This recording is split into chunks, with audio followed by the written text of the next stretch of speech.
భారత communist party Eluru area సమితి ఆధ్వర్యంలో సీనియర్ నాయకుడు చింతల ధాలి నాయుడు సంతాప సభ సత్రంపాడు ఎంఆర్సి కాలనీ నందు ఏరియా కార్యదర్శి ఉప్పులూరి హేమశంకర్ అధ్యక్షతన జరిగింది.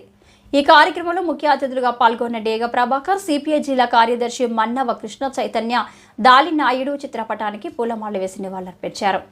అనంతరం జరిగిన సంతాప సభలో డేగ ప్రభాకర్ మాట్లాడుతూ కమ్యూనిస్టు పార్టీ ఏలూరు ఎంపీగా వీరం ఆంజనేయుని విమలాదేవి, ఎమ్మెల్యేగా అత్తులూరి సర్వేశ్వరరావు పోటీ చేసిన సమయంలో చింతల దాలినాయుడు ఎన్నికలలో విశేషంగా కృషి చేసి వారి ఇరువురు గెలుపొందడానికి పనిచేశారని కొనియాడారు.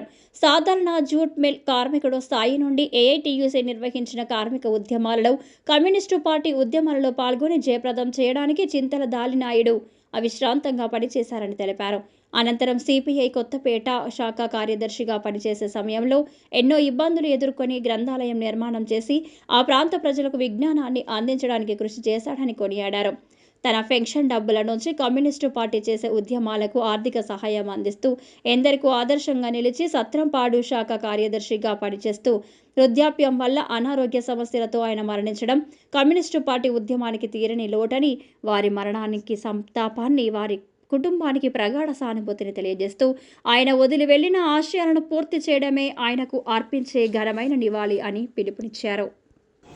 ఖాళీగా ఉన్నప్పుడు కొంతమంది ఆఫీస్కి వస్తూ ఉంటారు, కొంతమందికి ఆఫీస్కి కూడా రారు.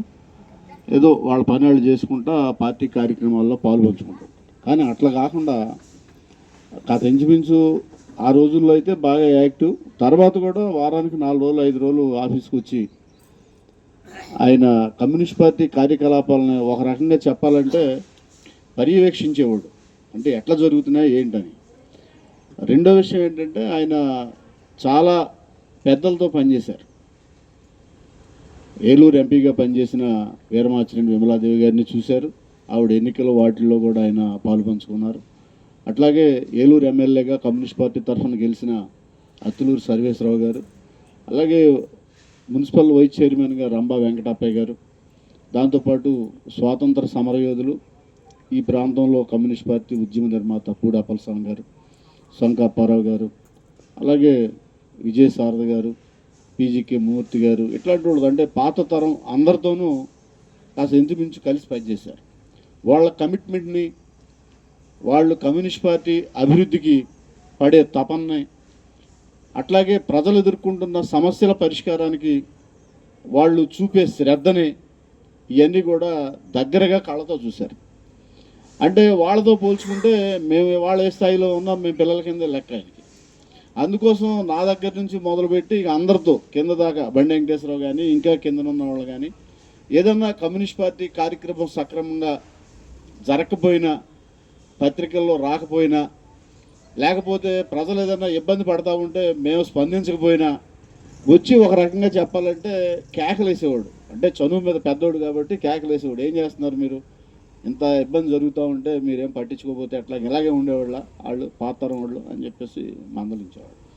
అంటే తను వస్తున్నాడంటే మేము కొద్దిగా జాగ్రత్తగా ఉండేవాళ్ళం. ఏదో సమస్య చెప్పడానికో లేకపోతే కమ్యూనిస్ట్ పార్టీ నడుపుతున్న పోరాటాల్లో ఉన్న లోటుపాట్లు ఎత్తి చూపించడానికో లేకపోతే మమ్మల్ని మందలించడానికో వస్తున్నాడు అనేది మాకు బ్రాండ్ ఇది ఉండేది.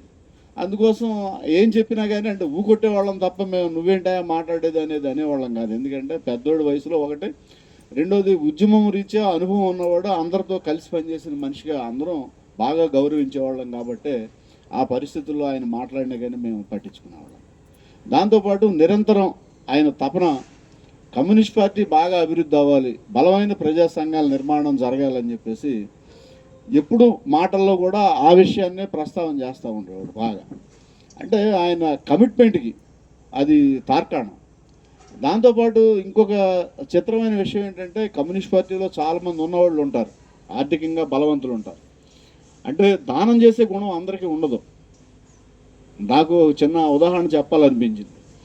మాకు జంగారెడ్డిగూడెం మండలంలో లక్కవరం అని ఒక ఊరు ఉంది, ఇప్పుడు ఉంది, బలమైన పార్టీ ఉండేది. అక్కడ రాజా గారు అంటే లక్కవరానికి జమీందారు. ఆయన జంగారెడ్డిగూడెంలో ఎంబీ సోషల్ క్లబ్ వీటన్నిటికీ స్థలాలు ఆయనే దానాలు చేశారు, వాళ్ళ పూర్వీకులు, ఆయన కాదు.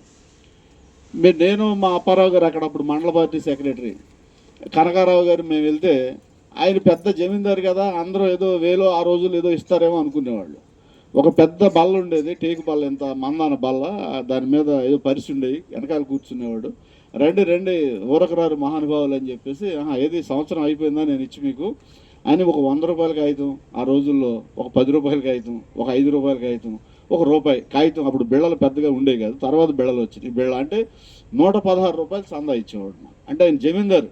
అంటే జమీందారు అంటే ఎట్లాంటి జమీందారు అంటే చిన్న ఇది చెప్పాలి. ఒకసారి ఆ లక్కవరంలోనే ఎరకళ్ళు ఉంటారు, అంటే దొంగలు, బాపట్ల ఫ్రెండ్స్, చుట్టాలు.